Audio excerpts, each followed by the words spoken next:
قبلے کی طرف اور قرآن کی طرف پیر کرنا کیسا ہے؟ بھائی نے ایک سوال کیا کہ قبلے اور قرآن کی طرف پیر کرنا کیسا ہے. تو دیکھیے سب سے پہلی چیز تو یہ کہ قرآن کی طرف پیر کرنا بہرحال درست نہیں ہوگا، اس لیے کہ وہ اللہ کی کتاب ہے اور اس کی اپنی کہانی قرآن نہیں ہے. لیکن ٹھیک، دوسرا قبلے کی طرف پیر کرنے کی کوئی ممانعت نہیں آتا، نہ کوئی حرمت ہے، نہ کوئی منائی ہے، نہ کوئی برائی ہے. اس لیے کہ قبلے کی طرف پیر ہوں گا تبھی تو قبلے کی طرف میرا منہ ہوگا. آپ سے فرماتے ہیں قبلہ ہمارے زندہ اور مردہ دونوں کا قبلہ ہے. کعبہ ہمارے زندہ اور مردہ دونوں کا قبلہ ہے نا، ہے نا. اور کوشش یہ ہونا چاہیے کہ ہمارا زیادہ سے زیادہ وقت چہرہ قبلے کی طرف ہو. نماز میں تو ہوتا فرض ہے، قرآن پڑھتے وقت بھی کرنا چاہیے، دعاؤں کے وقت بھی کوشش کرنا چاہیے، ضروری نہیں ہے. نماز میں تو فرض ہے، دیگر عبادتوں میں کوشش کروں کہ میرا رخ قبلے طرف. اسی لیے ہمارا جب مردہ جو انسان مر جاتا ہے تو میت کا پیر قبلے طرف کرتے، تو پیر نہیں کرتے قبلے طرف، منہ کرتے. اس لیے کہ جب بھی اب میت کو اٹھائے جائیں گے نہلاتے وقت تو اس کا منہ قبلے کی طرف جائے. اور اگر کوئی انسان اس نیت سے رات سوتا ہے قبلے کی طرف پیر مطلب منہ کر کے کہ اگر مر جاؤں رات میں تو صبح اگر کوئی اٹھائے تو اسی طرف منہ، تو یہ بھی درست ہے. تو کوئی ممانعت نہیں، کوئی حرمت نہیں، کوئی برائی نہیں. اب لوگوں کا عجیب مسئلہ، کسی چیز کو برائی سمجھتے، کسی چیز کو بھی اچھا سمجھتے. کدھر تھوک دیا آپ نے مسئلہ، دیکھ رہے نہیں آپ قبلہ کی طرف. اب جو منع نہیں کیا اس کی حرمت ثابت کرے، پیر نہیں کرنا قبلے کی طرف.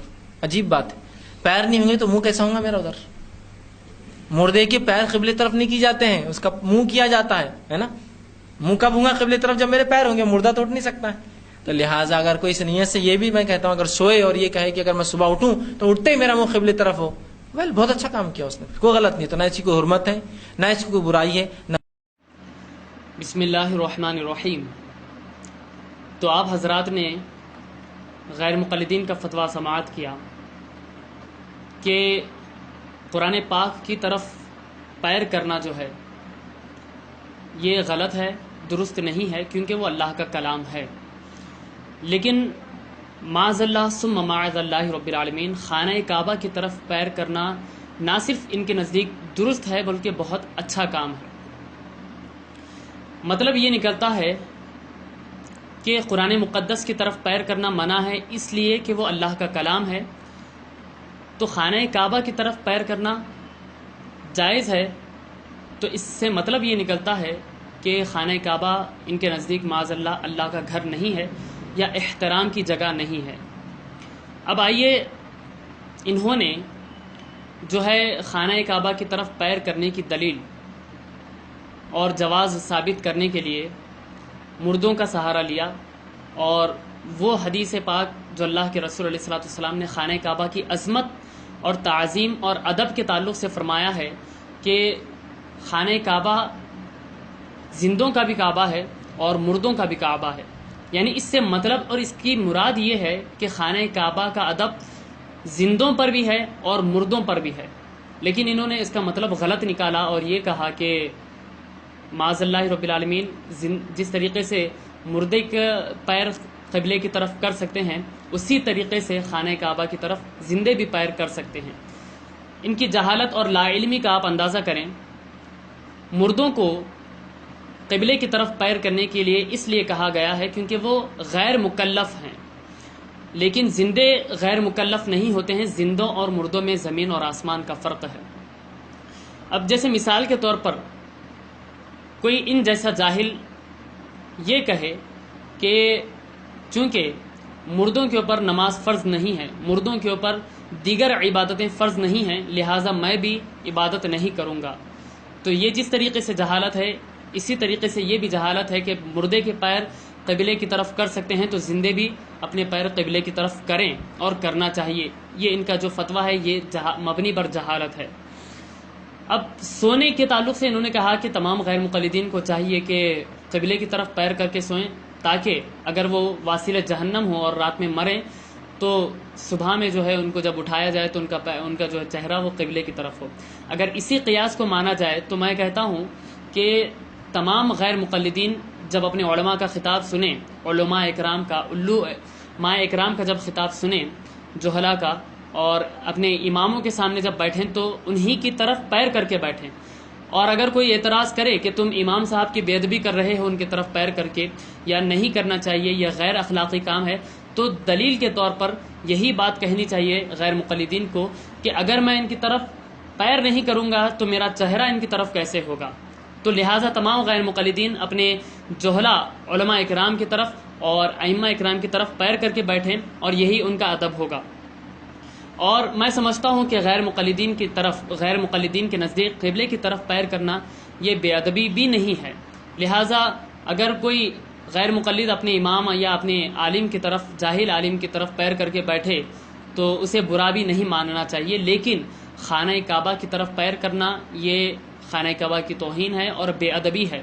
اور اللہ تبارک و تعالیٰ قرآن مقدس میں ارشاد فرماتا ہے سورۃ الحج آیت نمبر 32 میں کہ وَمَن يُعَظِّمْ شَعَائِرَ اللَّهِ فَإِنَّهَا مِن تَقْوَى الْقُلُوبِ، کہ اللہ کی شعائر، اللہ کی نشانیوں کا ادب و احترام وہی کرتے ہیں جن کے دلوں میں تقوی اور پرہیزگاری ہوتی ہے، جن کے دلوں میں اللہ کا خوف ہوتا ہے، وہی لوگ اللہ کے شعائر اور اللہ کی نشانیوں کی تعظیم کرتے ہیں اور اس کا ادب و احترام کرتے ہیں۔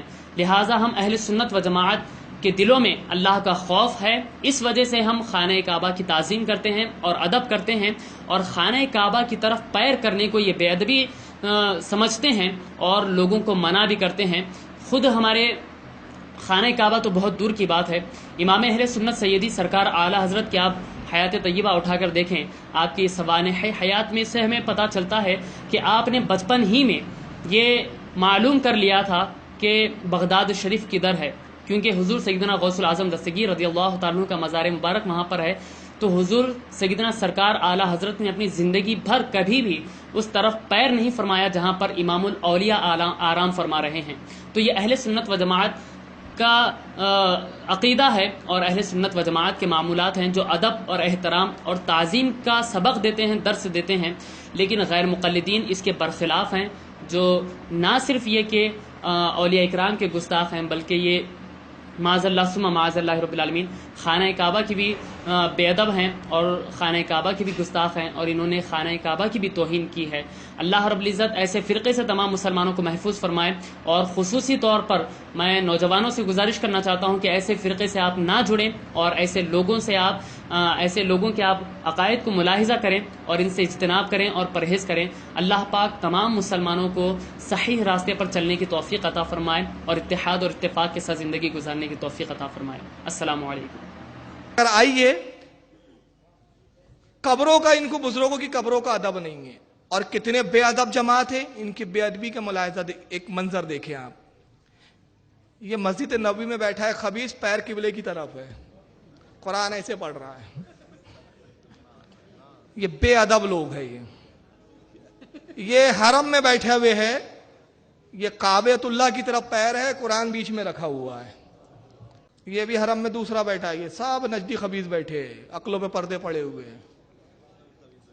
اب میں بخاری کی ایک زبانی حدیث سنا دیتا ہوں۔ انس ابن مالک سے روایت ہے، جلد نمبر 1۔ حضرت انس ابن مالک کہتے ہیں کہ اللہ کے نبی صلی اللہ علیہ وسلم ایک مرتبہ مسجد نبوی میں تشریف لائے، دیکھا قبلے کی طرف کسی نے تھوک دیا تھا، دیوار پہ آپ نے تھوک کو دیکھا۔ اللہ کے رسول نے اس کو صاف کر دیا کھرچ کر، اور ارشاد فرمایا کہ لوگوں تم میں سے کوئی قبلے کی طرف نہ تھوکے، اس لیے کہ جب بندہ قبلے کی طرف ہوتا ہے تو رب کی رحمت اس کی طرف زیادہ متوجہ ہوتی ہے۔ قبلے کا احترام ہے۔ امام بخاری رحمت اللہ تعالیٰ علیہ ایک محدث کے پاس جاتے ہیں حدیث لینے کے لیے، 15 دن کا سفر کیا امام بخاری نے، اور اس محدث کے پاس جب پہنچنے کے بعد کہا کہ مجھے آپ سے ایک حدیث لینا ہے، میں نے سنا ہے کہ آپ کسی سے روایت کرتے ہیں، اپنے جد میں سے کسی سے، وہ حدیث مجھے سنائیے۔ انہوں نے کہا پہلے ہم نماز پڑھتے، اس کے بعد میں حدیث سناتا ہوں۔ نماز کے لیے نکلے، قبلے کی طرف منہ کر کے تھوک دیا۔ امام بخاری نماز پڑھ کے فارغ ہوئے، گھوڑے پہ زین کستے ہیں اور جانے لگتے ہیں۔ انہوں نے کہا کہ آپ حدیث کے لیے حدیث نہیں سنیں گے؟ آپ نے فرمایا جو قبلے کا احترام نہیں کر سکتا وہ اس لائق نہیں کہ اس سے حدیث بھی لی جائے۔ میں حدیث نہیں لوں گا۔ 15 دن کے سفر کی پرواہ نہیں کی۔